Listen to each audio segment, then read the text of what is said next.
morning and welcome to Arkandale Presbyterian Church in Odenton, Maryland.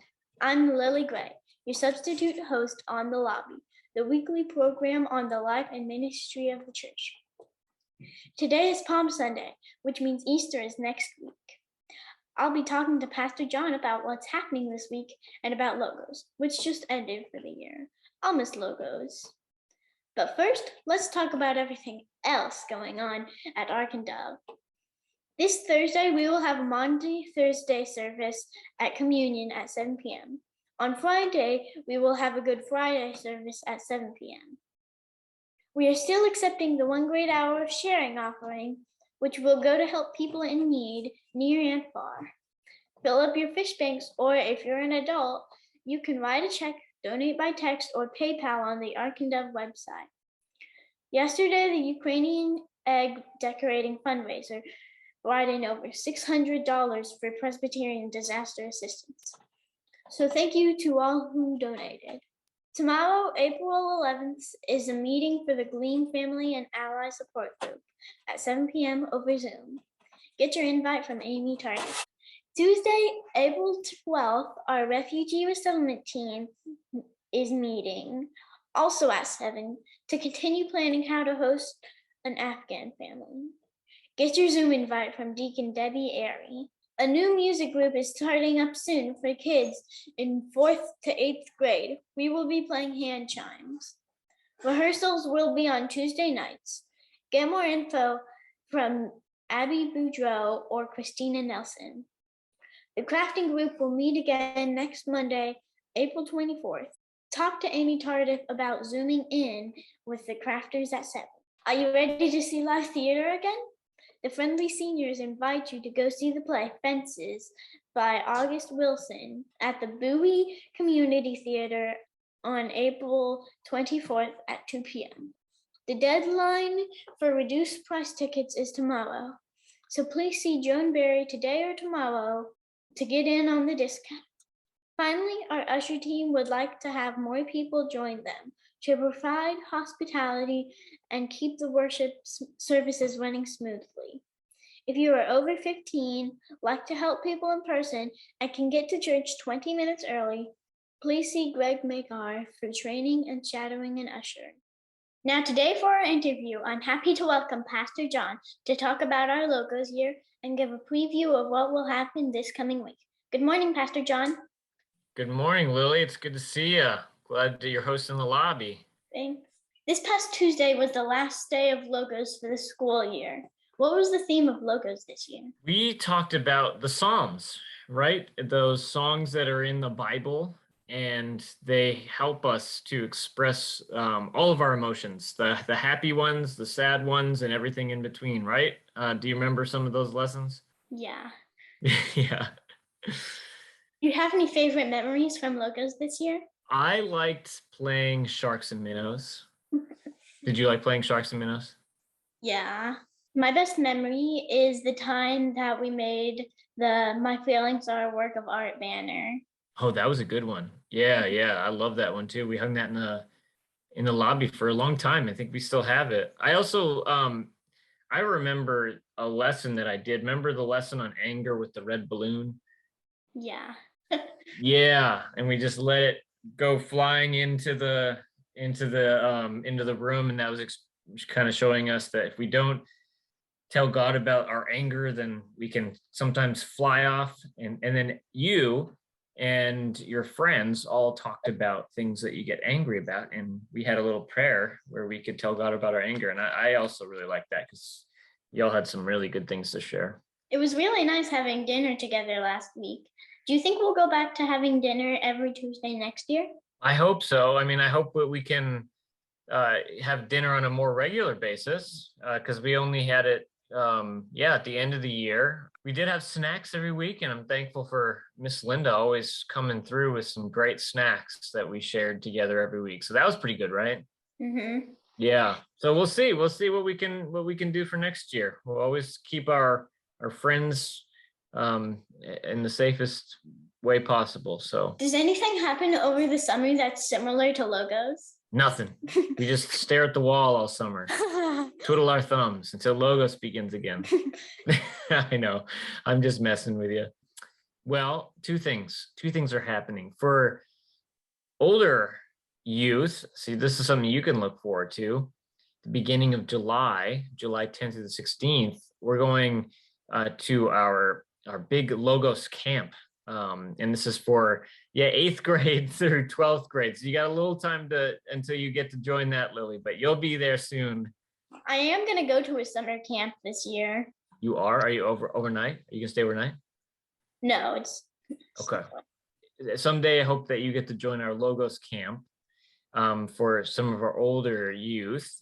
But then the week after, on July 18th through the 22nd, I think, we're gonna have Vacation Bible School again, right? And that's a lot like Logos, where we meet every single night and we play games. And so Miss Christina and Miss Sarah are already planning that and getting ready for it. So I hope that you will come and your sister will come and you'll invite all your friends. Yeah?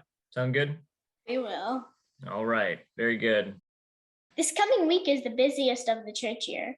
I just read announcements about 2 church services. What's going on? Yes, this is a busy week in the year of the church, right? So we begin an 8-day week. It's different than a 7-day week because it begins today on Palm Sunday and ends with Easter Sunday. And on Palm Sunday, we walk with Jesus into Jerusalem, and then we are going to spend the week with Jesus as he's in this special city. And Jesus will teach, and then he'll also spend some time with his friends, his disciples. He has a special meal on what we call Maundy Thursday. And then also we walk with him to the sad place, the place where he died on the cross. And so on Friday, we also go, we have a service where we walk with Jesus all the way there. Always looking forward to Easter Sunday, where we're going to have some packed services. So we're looking forward to that. What does Maundy mean? Maundy means mandate. And mandate is another way of saying commandment or something that somebody's asking you to do. And on Maundy Thursday, when Jesus was around the table with his disciples, he gave them a new commandment, a new mandate, a new thing that he wanted them to do. He said, love one another as I have loved you. And so on Thursday, on Maundy Thursday, we remember that Jesus gave us this special task that we're supposed to do, to love each other just as God, just as Jesus has loved us. That makes sense? Maundy, mandate, commandment? Yeah. What will the Thursday service be like? Pretty cool. Because we've been in pandemic mode for a couple of years, we haven't seen it like this. But what we do is we kind of set up the sanctuary like sort of a dining room, and we'll move the big communion table into the center of the sanctuary and then set up chairs all around it. Really, I hope that you'll come to this service. And so it's all set up around, and we have communion. We celebrate communion together. We talk about how Jesus loved his disciples. And then at the end of this service, one of the things that's kind of really important here is that we take down the banners and some of the things that decorate the service, remembering that Jesus, he was betrayed by his friend, and this is a sad thing that happens to Jesus. And on that same night, Jesus was arrested. So it begins with a whole lot of love in the room, and then kind of ends with some sadness, and we start to think about where Jesus went from there. How about the Friday service? Good Friday service is a wonderful service. Both of these services are at 7 p.m. and they'll be live streamed and in person. We hope you'll come. The Good Friday service is one that we think about Jesus on the cross, and that Jesus did suffer, and that he did die. And we remember that God is always with us when we struggle, when we suffer. Jesus cried on the cross. He asked God a big question. Why have you forsaken me, which is another way of saying, where are you? Why are you not with me? And so when we go through the Good Friday service, we remember that God and Jesus has been everywhere that we've been. All the sadness, all the struggles, all the tears, God has experienced them, and so God can help us, really, really help us whenever we experience pain and sadness. Does that make sense to you, Lily? Yeah. Will these services be boring for kids? No, not boring because we've got beautiful music that our music director Rebecca has prepared. Great different kinds of music. I'm so excited. You're going to really love that. And then on Maundy Thursday, it's so special because we can all sit around and we can see each other. There's going to be a children's message also at that service.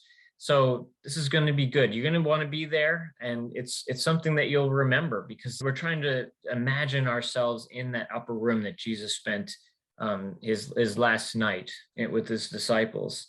And then on Good Friday, yeah, it's a bit of the sad service in some ways, but there's a lot of special music, and it's very different than any other service. And so I think that some children, I think a little bit maybe older children will really appreciate thinking and being with their parents and asking some really good questions, just like Jesus did, wondering about where God is when we're sad and when we're in pain and when others are struggling and in pain. And I think that this year, Lily, we pray a lot about the people of Ukraine. And the Good Friday service helps us to remember that they struggle, but also God is with them because God knows what it means to struggle like they are right now. Thank you so much for talking to me today in the lobby, Pastor John. Well, thank you so much. And thank you to everyone out there for joining me on the lobby. Everything we've talked about today can be found on the archive email or on the church webpage. I've had fun hosting the show. Have a wonderful day, a great week, and keep loving one another. See you in church.